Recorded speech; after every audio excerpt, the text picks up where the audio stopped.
Kumusta mga kaibigan? Another day, another vlog. Nandito ako ngayon sa pinaka-best eco park here in Rome, ang Villa Borghese.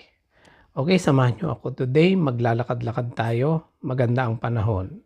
So kung kayo mahilig sa nature or sa environment, ito yung tamang video na mapapanood ninyo. Okay, let's go. Puro puno ang makikita ninyo. Marami ditong tao nagpapalamig. Kasi summer na, not actually summer, is springtime. So medyo mainit din ang panahon.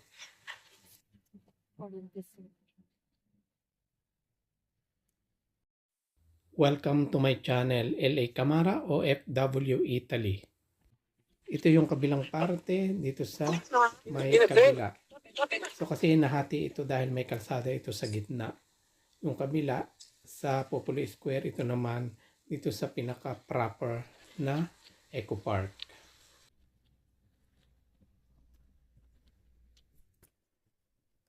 Hello mga kaibigan, kumusta kayong lahat? Nandito ako ngayon sa isa sa pinakamalaki at Eco Park dito sa Rome. Ang pangalan niya is Villa Borghese. So mag-ikot-ikot tayo ngayon. Samahan niyo ako. Maganda ang panahon but cloudy. Pero maraming tao dito na mamasyal because Sunday. So they want to unwind in this park. Okay, let's go. So kung kayo mahilig sa nature, so this is bagay sa inyo. Kaya maraming dito mga naglalakad. Ayan, magandang panahon. Okay guys, iikot tayo dito ng konti at tayo lilipat sa kabilang lugar. Ayan o. Hindi ito gubat, ito yung Eco Park dito sa Rome. Isa sa pinakamalaki. Ayan o, may mga nagre-relax dito.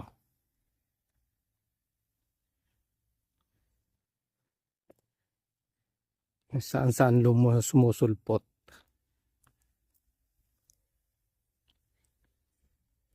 Okay, lakad lang tayo. Alam ko nakikita nyo puro puno, pero maganda itong lugar na ito. Isa ito sa, sabihin natin, famous dito sa Rome. Dinadayo ito. Doon sa bandaron yun, maraming tao doon. Punta tayo doon kung anong meron. Kapit tayo doon, meron dong estatwa. So ito yan. So ito yung kanyang pangalan, Mormoresbo. So dito tayo sa banda rito, maraming may mapapanood. Lalapit tayo.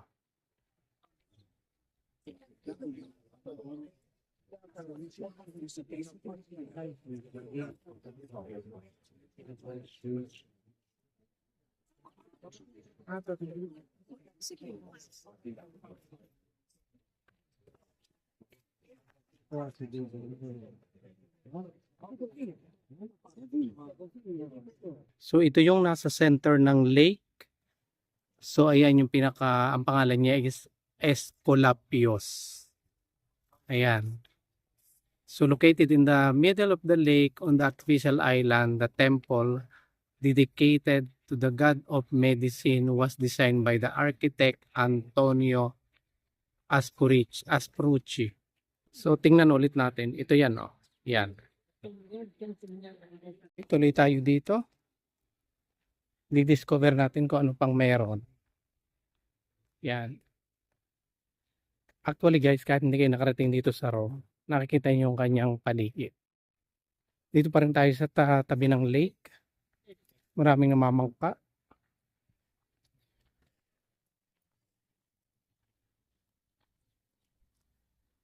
Yan.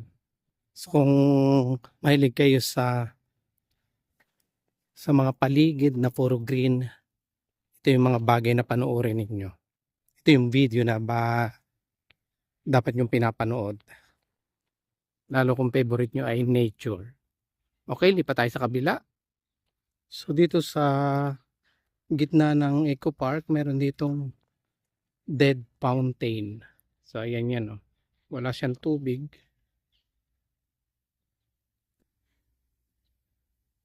Guys, ito yung other side ng Villa Borghese. So, papunta itong Piazza Popolo.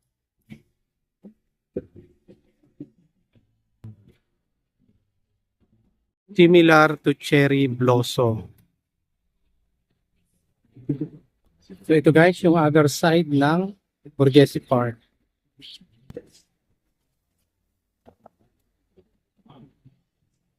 So, dito sa side na to, maglalakad-lakad tayo.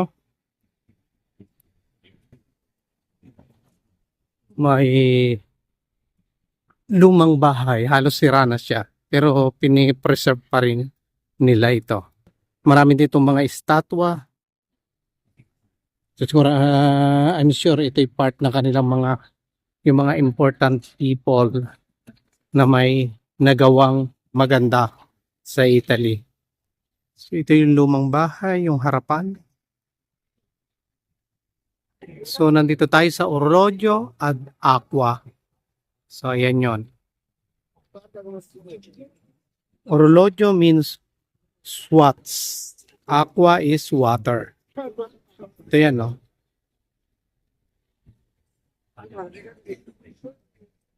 Okay, lakad tayo. Paparito. Ito guys, yung pinaka-second, yung other part o yung second part ng Villa Borghese dahil ito yung nahahati sa kalsada.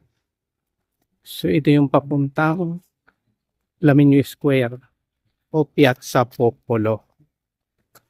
Okay, punta tayo doon sa may harapan na yon. Nandun yung magandang view.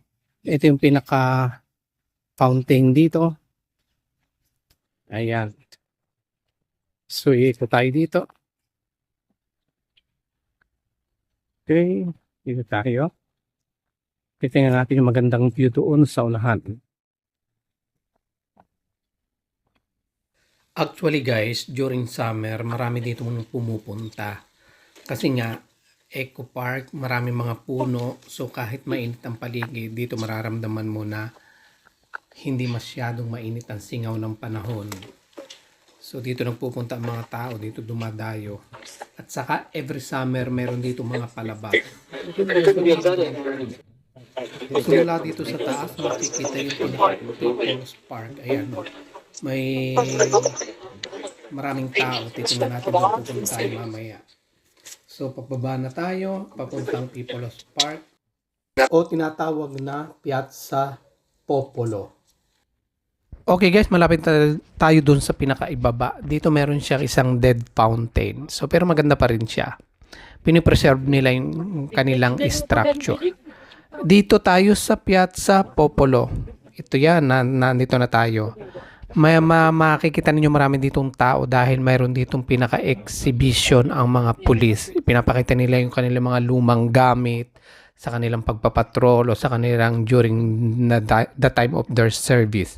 Meron ditong Lamborghini. Actually, pwede magpa-picture. Pwede kang pumasok sa loob. Ito yung pinakamaliit na sasakyan. Yan yung mga pulis. After ng Borghese Park, nandito naman tayo sa may malapit sa Spanish Steps. So dito marami ding tao, laging puno kasi isa ito sa pinaka-tourist destination dito sa Rome. Alam naman natin yan. At ito ay pinag-uusapan sa buong mundo. Ayan, tayo malapit na.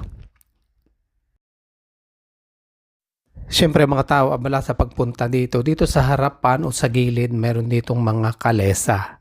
Siguradong mahal dito ang bayad. Ayan, ito malapit na tayo. Andito na tayo sa harapan ng Spanish Steps. Meron ditong isang fountain. Ang pangalan nito ay Barcacha. So Barcacha, barka, hugis ng barko o bangka. So dito makikita natin, parut-parito ang mga tao. Pagpagod na sila, medyo umuupo. Pero talagang ang rules ay bawal umupo para hindi maabala yung mga aakyat at bababa. Lagi dito may nakaabang na mga pulis para lang tingnan at bantayan yung mga tao para hindi siya maging masikip at maging open siya sa mga aakyat at sa bababa. Okay, dito kuhanan natin ang medyo center. Kasama itong pinaka-barcacha o yung fountain dito. Itong fountain na ito pwede ditong inuman. Okay guys, maraming salamat sa inyong panunood. Sana nagustuhan nyo ang aking video. Huwag niyo pong kalimutan mag-subscribe sa ibaba. Thank you so much. See you next time. Bye-bye.